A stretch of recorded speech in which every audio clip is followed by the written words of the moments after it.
Yeah, it's all on film. Let's go.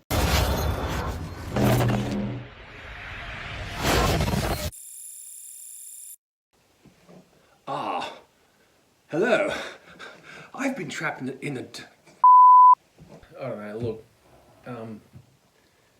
my agent said to me, "Look, do you want to work with Brian Terra, bloody Tina, whatever the he calls himself these days?"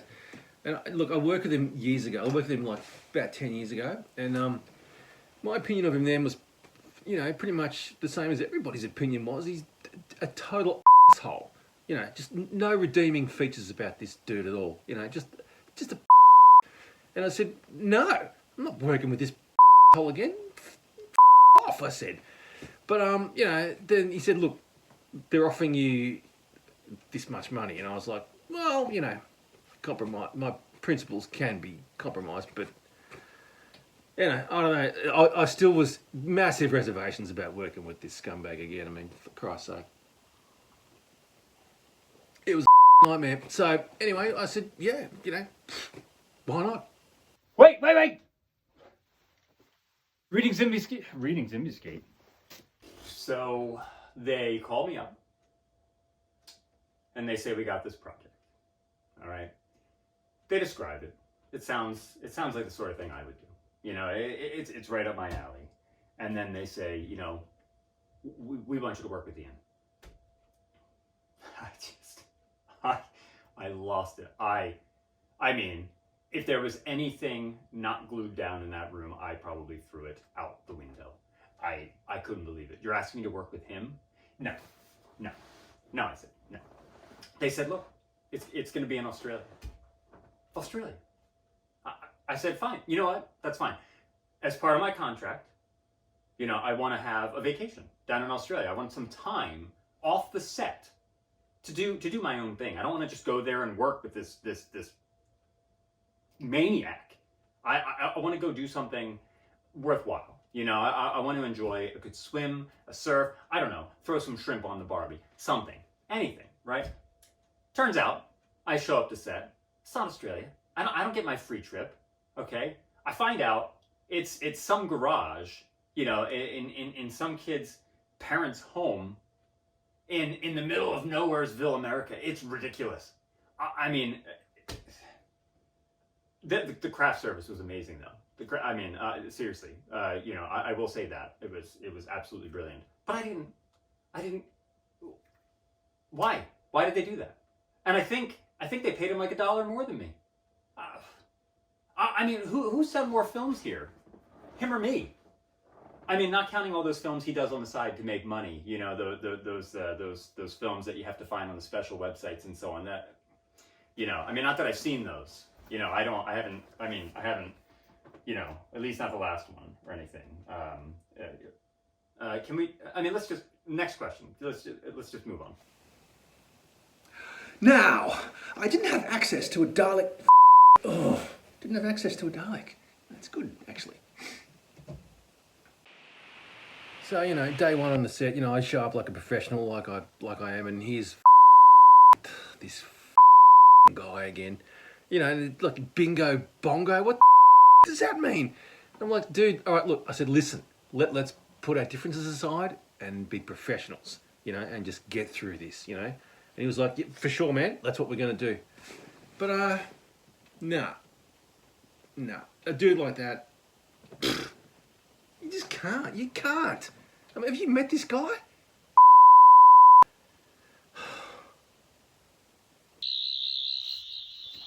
And there, bingo bongo, all right. I don't like saying that at all. Well, we were both working on our own individual projects. From what I understood, Ian was working on the new Scorsese film, some kind of mob cop drama or other, whatever. I was working on Honey, I Shrank the Shrinking Device with Quentin Tarantino, and then the writer's strike just stopped both films completely.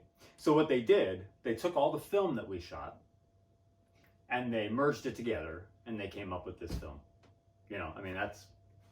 That's really it. It was, you know, it was just a series of good fortunes happening all together. Aside from obviously having to work with that. Just realised that my tag that was on my jumper, my sweater, was sticking out the back of that last take. So, look, it's time to shoot this scene. This is an example of this guy, right? It's time to shoot the scene. He's nowhere to be seen. Nowhere at all. And the director says to me, look, where's Brian? I said, look, I don't know. I go to his trailer, knock on the door. You know, he's got a tiara on, he's got this face mask on, he's in this full, he's like wearing like this velvet kind of robe thing. And I'm like, dude, we've got a scene. He's like, darling, don't interrupt. How dare you, darling? How dare you? I was like, all right, look. You know, I mean, look, how much do you have to deal with as a professional, you know, when you do these jobs, you know? I mean, the money's great money. I mean, of course, but we're dealing with Brian Terranova. I mean, mate. God, you know the worst thing about him? I mean, seriously, do you know that he never wears shoes? Never wears shoes. All of the scenes, he's in socks. He just wears socks. And since he doesn't wear shoes, you should see these socks. I mean, I don't think this man has ever bought another pair of socks in his life. He was probably born with these socks. It's awful. And, you know, the smell, not to mention the smell.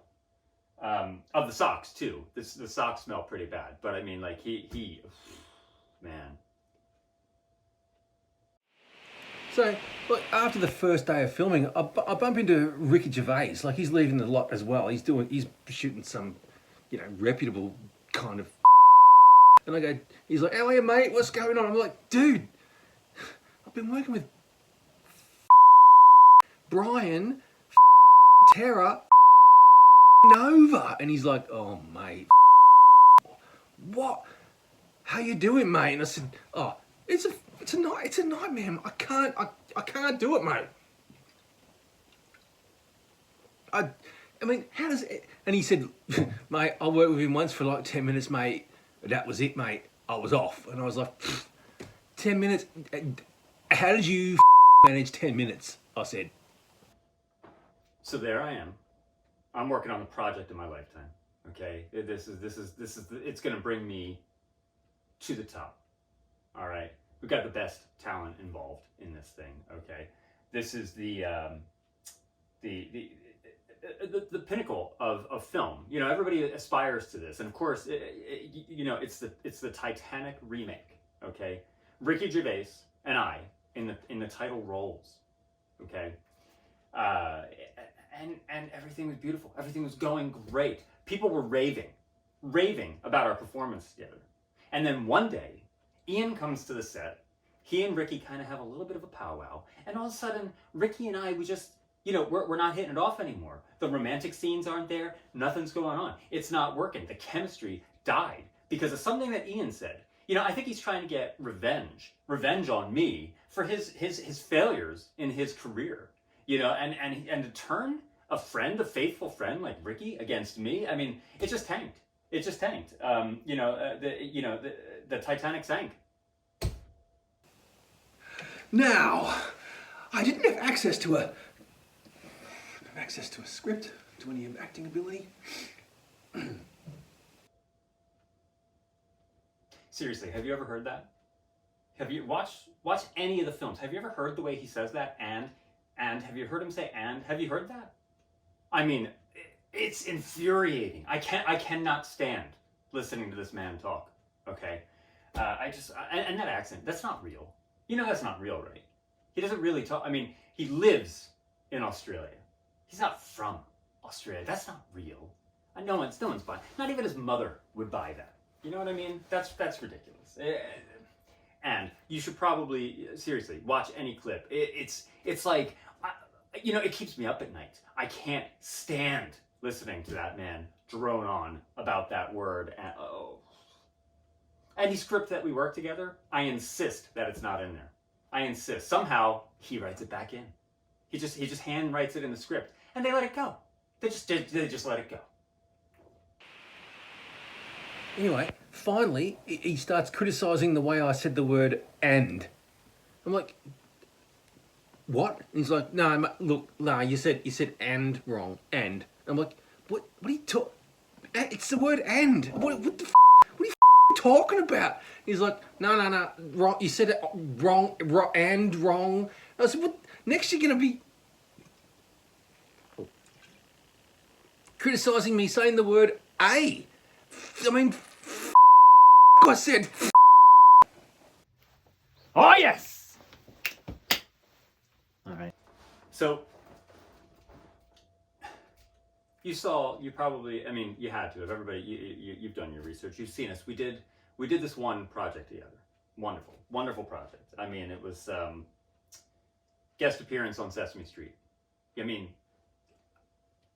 it was during. It wasn't one of the alphabet things. It was the math. It was the math section, right? Beautiful. It was amazing. I mean, we won an award. Well, we should have won an award.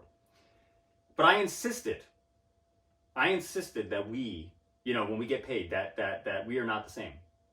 That I get paid more. And I don't care. I don't care if they had to give me 1 cent more. Anything. Just 1. 2 cent more. Something. I don't care. I had to have more than him. You know why? Because it really gets up his backside. Really just irks the hell out of him. And I just wanted him to get so upset because he can't let it go. He can't drop it. He was out there ranting and raving to every little Muppet that he saw. Just flipping out. This guy makes 2 bloody more sense than me, mate. 2 bloody more sense. How am I expected to pay my bills if this guy makes 2 bloody more sense than me? I knew it would drive him to drink. I knew it. And you know what he did? He had his scene with Big Bird. He puked all over him because he was drinking again. I mean, oh man, he can't hold his liquor. He just can't. He just can't do it. I mean, it's like this guy's never seen alcohol before. It's ridiculous. I don't know.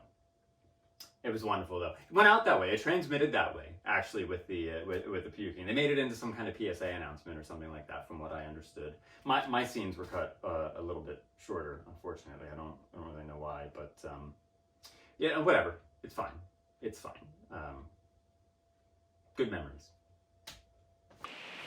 So eventually he's like, I said, listen, you and me and outside, outside now. Let's do it. Let's go outside. So we go outside. He's like, let's go. And we take this the front, right? We're going to take it to the streets now, mate. We're not, this bull, none of this, no. It's done now, mate. We're going in the street. And I'm like, yeah, you come on. And to an outside observer, it might look like he beat the out of me, right? It might look that way. But that's not how it was. That's not how it was. It didn't work out that way. Nah. It was a subtle mind games I'm playing with this guy, man. This guy. Well, I must say this is profoundly unhelpful. Oh my God. We've known each other probably far too long, to be frank. Far too long. I mean, you've met. Have you filmed his bits yet? You'll see. Honestly, God, whatever. Regardless, whatever. A little over 10 years ago or so, I talked him into doing this film with me. Okay, it was a great project. The Tango and Cash remake. You've seen it, right? You've seen it. Everybody's seen that, right? Okay, so he was going to do this little known film. This little. I don't even remember. I talked him out of it. I said, do this with me. We're going to be big. This is huge. What are you doing wasting your time with that other thing? Nobody's even heard of that other thing. Little do you know, Robert Downey Jr. takes his role. They're fine. Perfect. I've got him for Tango and Cash the remake. Fantastic. This is great. Okay. He was doing, it's something, Iron Guy, Metal Man, something like that. I don't remember. Whatever. Okay. So this he comes in here, works on Tango and Cash the remake with me. After it's released, he tells me he missed out on millions in that other thing. Like, have you heard it? Has anybody heard of that film? Anybody? Nobody, right? Nobody's heard, right. Of course. Ridiculous, right? So he never lets me forget it. Anytime we work together after that, he always tries to rub it in my face, like I did something wrong. You know, it's his choice. What a fool. Tango and Cash the remake, by the way, was a direct-to-DVD smash hit at Walmart. So, you know, it paid the rent for the both of us for like a month. What's he complaining about? I don't understand. I don't get it. I'll tell you what, if I ever see that dude ever again, no.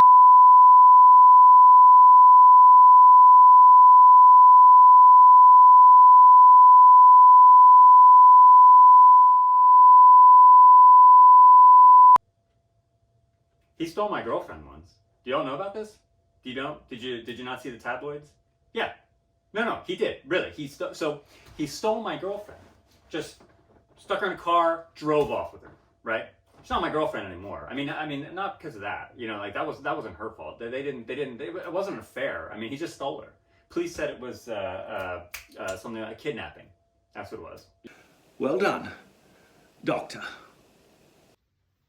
Couldn't have done it without me, Doctor. You actually want me to put these two in that film? You gotta be crazy. I've never worked with two people that were such idiots in my life. They may be talented. Wait a minute, I take that back. They may damn well think they're talented. They are not talented. Get me somebody that can do something and give this film some justice. Ian, Brian, I guarantee you are not the people that are going to do this film any justice. They're egotistic, period. They're disgusting. Just get somebody else, please.